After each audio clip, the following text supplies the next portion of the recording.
Hello, my name is Allan Mills. I have the privilege of serving as the Executive Director at Extended Family Waterloo Region. And I want to say thank you to Leadership Waterloo for inviting me to speak to you about a book that's had meaning for me as part of the Turn the Page series. So I'd like to talk with you about The Thoughtful Leader, a model of integrative leadership by Jim Fisher.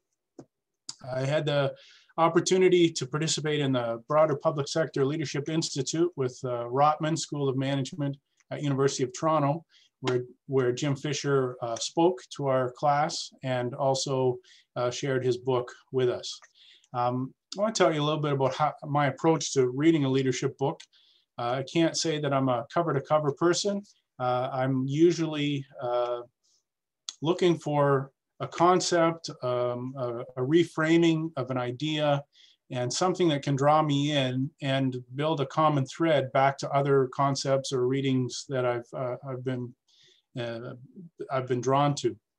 And for me, Jim Fisher's model basically takes three different concepts of leadership and puts them side by side, and then talks about how we need to adapt to different circumstances, different situations, and draw on strengths out of each of the three models. And the models are not necessarily new.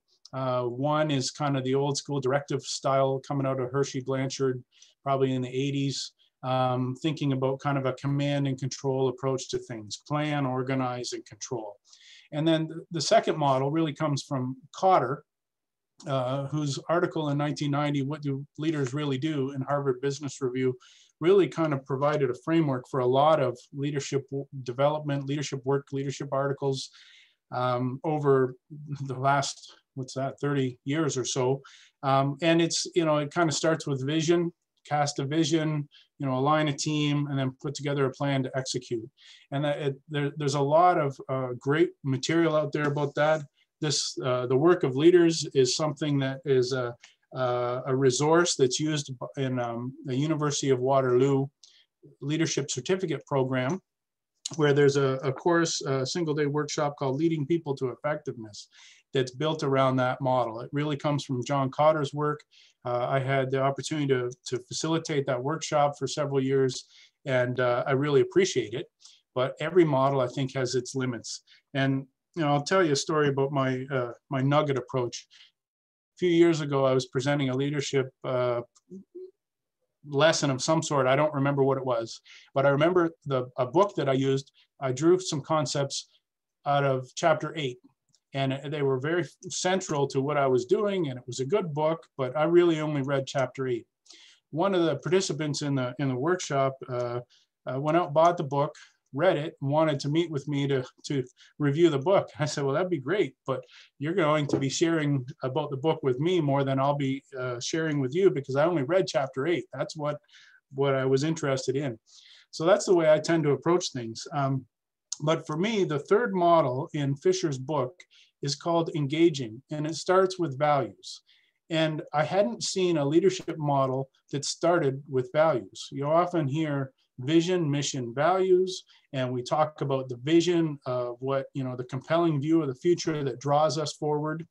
But the values are really what form our organizational culture, really give us a sense of why we want to get involved in addressing this particular issue. And values are something that I've been very interested in. At Extended Family, we really see ourselves as a values-based organization. And there's actually another book that really caught me, drew me to thinking about values first. And that's a book by Bill Hybels called Holy Discontent. And he talks about values as the source of the vision. Where does vision come from? Where does your idea of a better future come from? It comes from being uncomfortable or unsatisfied or angry about something in the current state. And getting fired up about what's wrong currently is what really fuels the fire of creating a vision. This could be better. Somebody should do something about this. And then the question becomes, well, who? And when the answer becomes, well, I need to do something about this, that's where your sense of the source of that vision of a better future comes from. So for me, thinking about that, thinking about values and what brings us together to want to address an issue, fight for a cause, or make something better, I mean, that really fires me up to think about values first. So this, Fisher puts it all together, and there's sort of the 3 different columns of 3 models of leadership, and then 3 different boxes under each one. It's kind of a complicated read in that sense, because there's a lot of different components, but for me, it brings them together, and I quite like that. So thinking about values first, engaging people in what matters to them. And then from there, bringing clarity. And clarity to me also draws on the concept of sense making. You know, we're in a complex environment. Things are very complicated around us. And a leader's role, one of our roles, is to bring clarity, help the team have confidence that, you know, despite the chaos around us, and this is a world of chaos right now, especially in the pandemic, that we can bring together sense out of what's going on around us and find a path through it. So to me, that's a great next step, thinking about values and then clarity. And then he talks about involvement and how do we bring people together, and then, you know, build on the values base that we can find a path forward and address, and then bring these things back together and think again about vision. Where are we headed? What can we do that can make a difference for the people that rely on us or for the community around us? And then that's what compels us forward. So I really liked Jim Fisher's book in that sense. It pulls together a bunch of different concepts, and it gives us a way to think about how these things can fit together and what can move us forward. And the foundational component of values first in his engaging model of leadership, it was new for me. I've been reading leadership books for probably 30 years. I did a master's degree in leadership. I've done a lot of reading. I've got several different certificates too. None of that really is all that important, other than I just want you to understand this is not the first leadership book I've read.